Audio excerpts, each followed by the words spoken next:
Bill Beckman, ISES member since 1966 or 67. I am Emeritus Professor of Mechanical Engineering at the University of Wisconsin in Madison. I officially retired about 3 years ago, but nothing has changed. I still come to work about 7 a.m., go home about 5, so it's a good long day. Well, actually, one thing has changed. I used to feel guilty playing golf. I don't feel guilty anymore. I arrived in Madison from the University of Michigan with a fresh PhD in 1963, so over 40 years ago. I was hired to be half-time in mechanical engineering and half-time in the solar energy laboratory. And of course worked with Jack Duffy and Farrington Daniels. So my interest in solar really started in 1963 with Farrington and Jack Duffy. The laboratory here started about 10 years before that, I think 1954. And the idea of the laboratory was to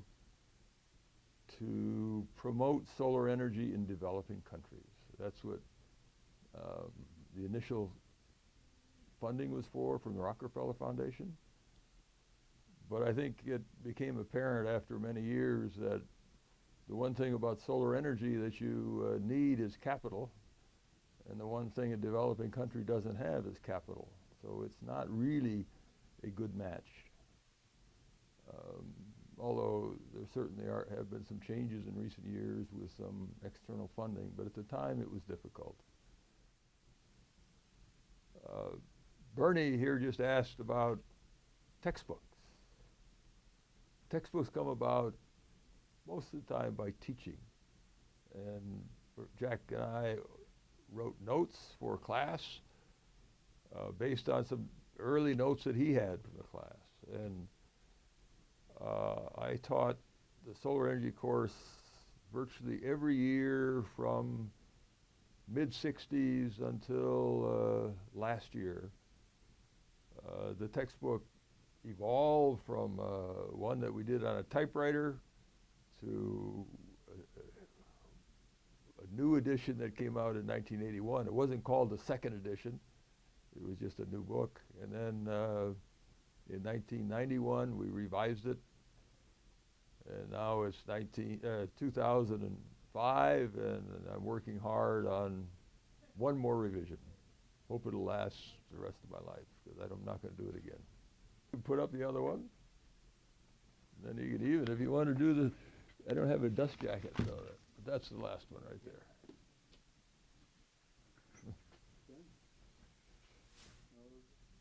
I believe that the solar work in the 70s is what drove this country into modeling of buildings, not just solar buildings, but all kinds of buildings. The solar people started doing it really early, and others, well actually there's a National Bureau of Standards program and a few others, but it was really the solar people who drove building modeling in the early days. Depth chart is still here, right? Another thing that I feel very good about is depth chart. Harry Tabora. Well, I met Harry a number of times at solar meetings. He still is a really great scientist and engineer. I know Harry and Jack recently worked together on some of the old history of ISIS, and they corresponded via email, which is an amazing thing to be able to do today.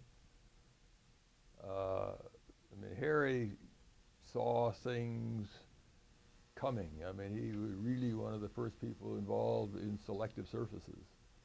He understood solar ponds. He really promoted solar water heating in Israel. He was just a remarkable person. Well, Fred Morris, he's a person that was really instrumental, certainly from the U.S. standpoint, in getting the IEA up and running. And Fred was a DOE program manager and actually a really good friend of solar. His group supported this lab for many years, and I'm forever thankful for Fred. He could be Mr. Transis, because without Fred, I don't think Transis would exist. And you know, the IEA Task 26 that I was recently involved in, well, that recently it finished, I guess now a year ago. The book that was produced, I think, is a really good document. I think it's one of the better IEA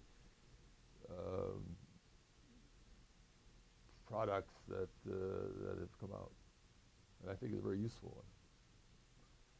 Interestingly enough, it's on solar combi systems. I think that's a European invented word.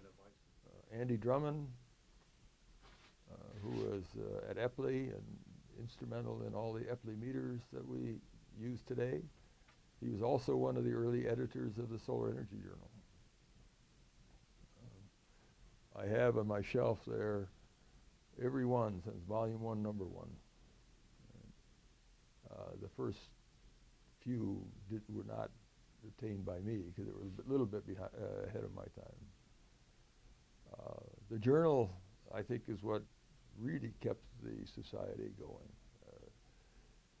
And the journal has caused the society a lot of trouble because there were people that thinking that the society ought to be less scientific and more social, and we should get rid of the journal. Well, we never got rid of it, but it is, I still believe, the thing that keeps the society going. And I think it was partly at the instigation of Jack Duffy and Farrington Daniels and George Luft and others that they took over the society and made it into a scientific organization. I actually don't remember the exact dates that happened, but it started really what became ISES. ISES was international, but there were only a few people from overseas. All of the annual meetings were in the US for many, many years. I remember my first meeting was at in Cleveland, NASA Lewis. Yeah. And the people there, I remember Bill Cherry, first time I met him, Matthew Sakakura. I remember vividly seeing Matthew put up spectral distribution of the sun, newly measured, and I believe that same plot is in the current edition of my book, our book, Jackson Mine. I think I attended most solar meetings after that one. I did miss a couple, but not.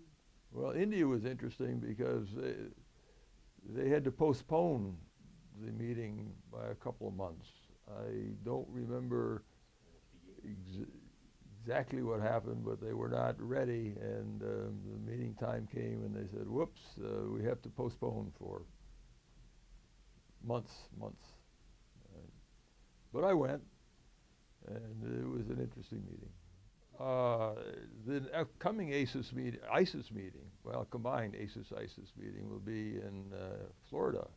Fortunately, I am not trying to organize such a meeting. I did that once for the Atlanta ISES meeting. It was a good meeting, but a lot of work, and I pity people who have to do that. In recent years, well, I was ISES chairman. Again, I have to think about when. Late 80s. Was instrumental in preparing the Hamburg meeting, and that was chaired by Horst Herster, who I have remained friends with since that meeting, and see him on a regular basis. In fact, we'll see him on Easter Sunday, and his wife and my wife and the four of us will take a road trip to Florida, see some sunshine. Well, ISES sections came about because ISIS was growing to be more than just a U.S. organization, and other groups really saw themselves as needing a local solar energy society. And rather than starting a completely independent organization, ISIS International thought that ultimately, after lots and lots of discussion, I mean, it was not easy to happen, to have other sections. And now the central administration is an efficient, fairly large and significant organization. I would continue to focus on the technology and the science part of it. I think there are enough NGOs around that are promoting energy conservation and solar that we don't need ISIS to do a lot of that. But there's no organization that is really keeping up with the technology.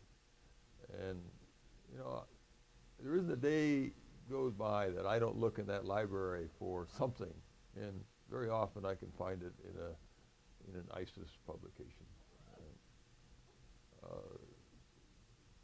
In that stack of journals are, you know, the world's knowledge, really, of what solar is today.